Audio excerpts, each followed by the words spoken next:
Comment calculer les pourcentages des routes et des chemins d'une randonnée? Parmi les critères de choix d'une randonnée, le rapport route-chemin est souvent évoqué par les marcheurs. L'alternance de chemin et de route n'est pas désagréable en soi, à condition que les routes soient petites et que les voitures restent rares. Mais pour choisir une randonnée, on aime bien connaître ce rapport. Pour calculer le rapport route-chemin, nous allons utiliser Course Generator. Je mets le lien dans le descriptif. Nous allons entrer le GPX de notre circuit.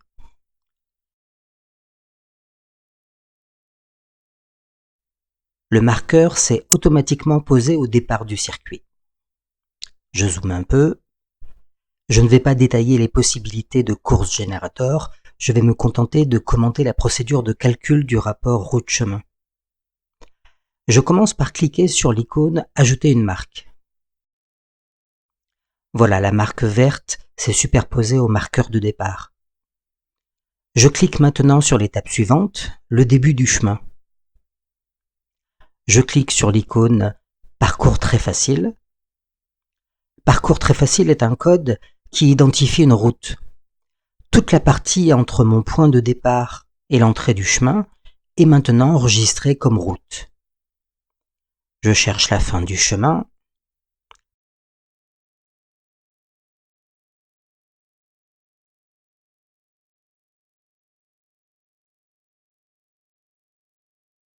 La voilà.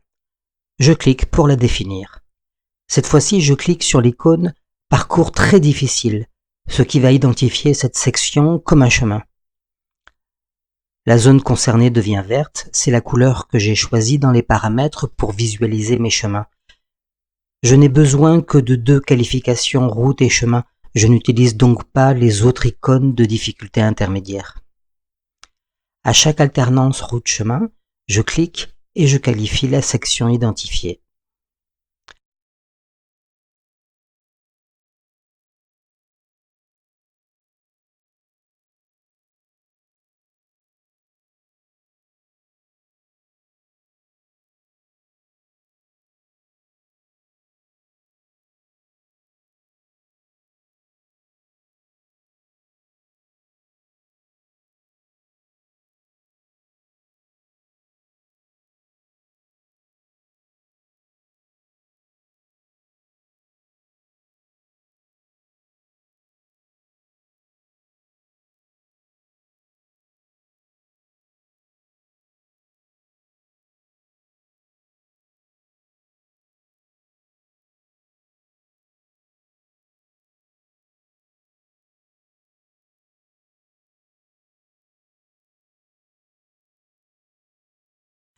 J'ai terminé la qualification des sections de mon circuit.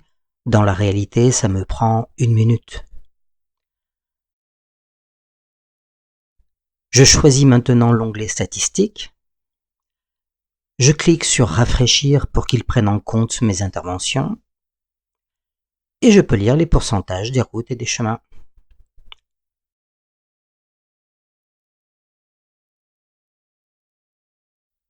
Bonne rando!